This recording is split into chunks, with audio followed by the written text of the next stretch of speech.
Have you ever wondered how Valve fought off the competition and came to dominate the gaming space?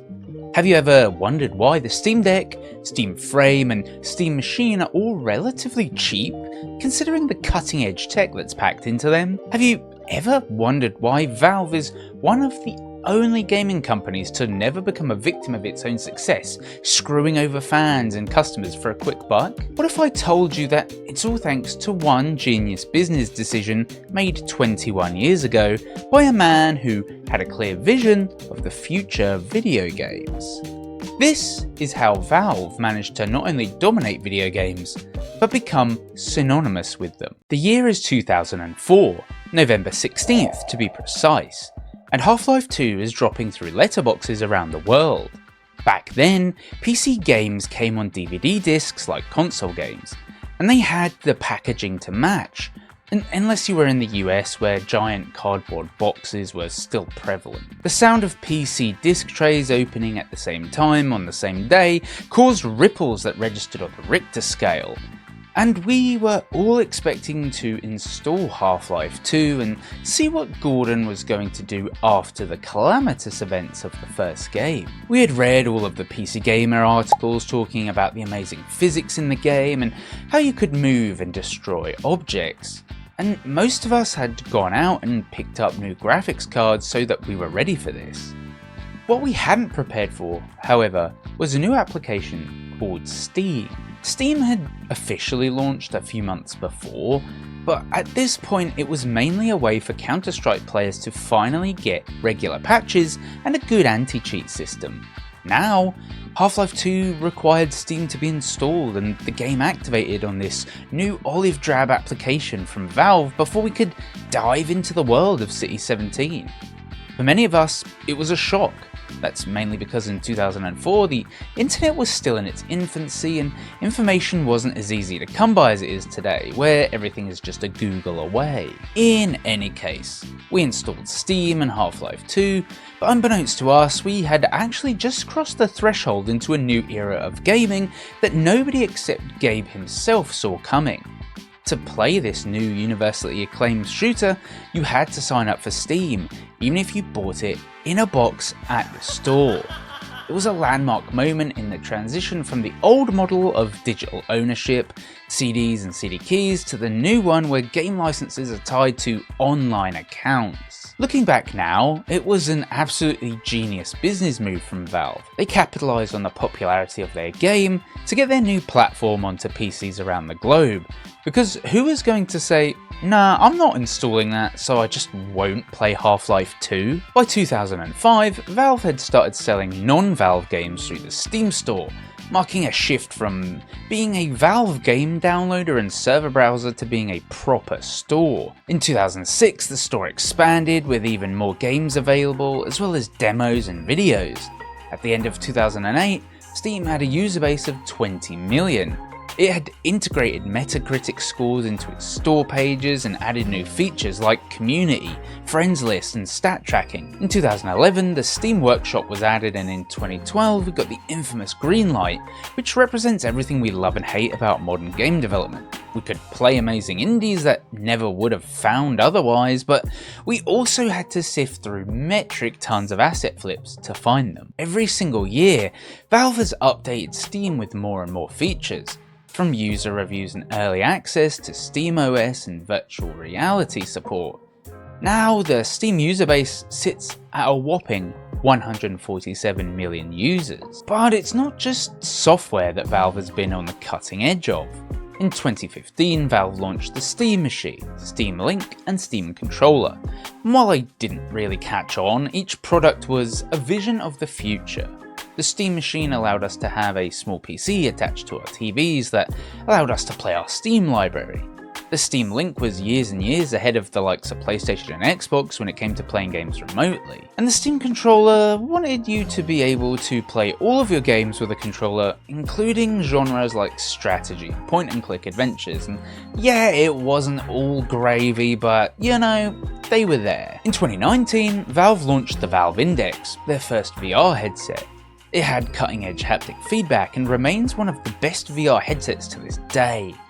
In 2022, the Steam Deck hit store shelves, a portable PC that rivaled the Nintendo Switch, the deck let us take our, by this point, extensive library of games that we'd accrued in decades of Steam sales on the go with us. Now, in 2026, we'll be getting the new and revamped Steam machine as well as Valve's latest headset, the Steam Frame. What's even crazier is that all of this has been accomplished by the absolutely teeny weeny team size of around 336 individuals. That's right. According to the latest murky figures, Valve, in its entirety, numbers less than 400 employees working out of its Seattle office, and that's across all departments. The company famously has a flat hierarchy, with everyone getting an equal say when it comes to putting ideas forward. One of the reasons that Valve has managed to be so successful is that it's a privately owned company, with the majority share being owned by Gabe Newell himself. That means that Valve doesn't answer to any shareholders, and more importantly, they don't have to show a fake year-on-year growth to appease some corporate overlords, which is why you see companies like EA, Activision and Ubisoft constantly in hot water over whether their games did well or not.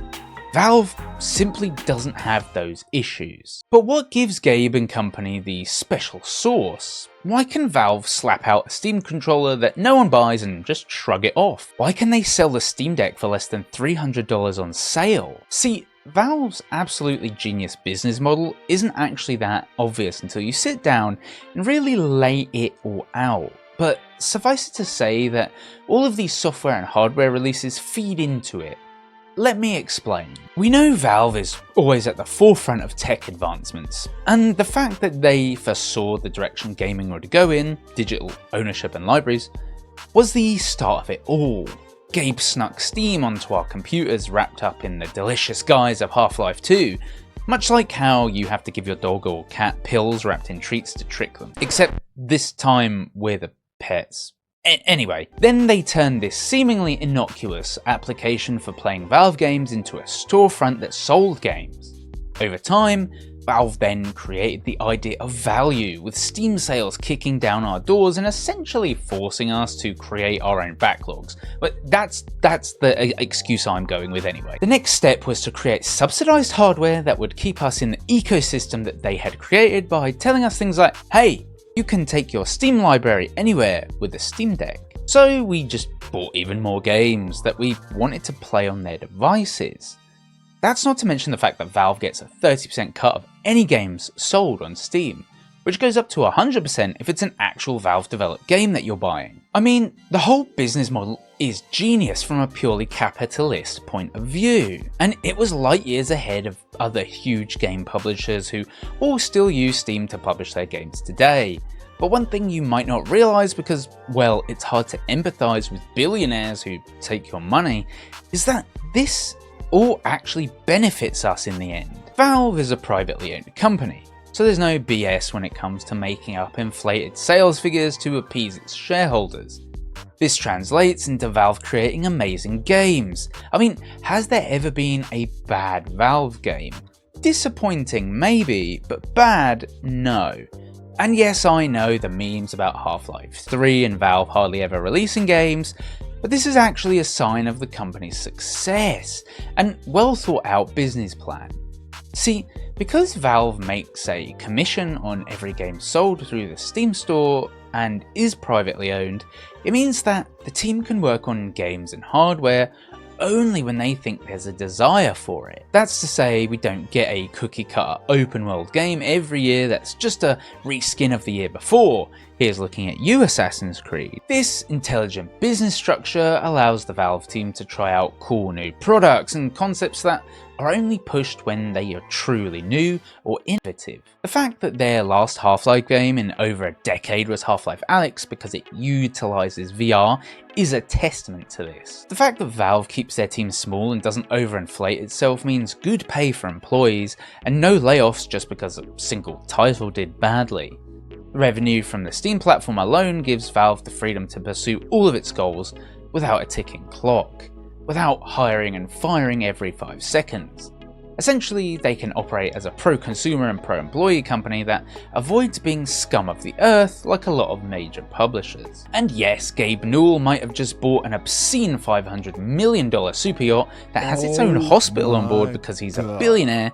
And yes, he's a billionaire because of that sneaky little trick that they pulled, getting Steam onto everyone's PCs back in 2004. But honestly, I think this might be one of those rare cases where we're all actually better off for it.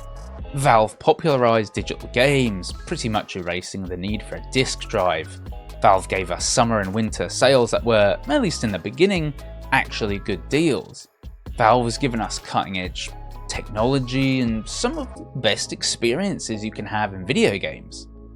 Over 20 years on, it's hard to truly understand how groundbreaking Half-Life 2 was at the time. It was like warping yourself into the future. I mean, we literally stood around breaking panes of glass and throwing cans at Combine like cavemen who have just discovered fire. In the end, Valve might just be yet another company that exists to take money from our pockets and put it into Gabe's, but without them, gaming would look very different today.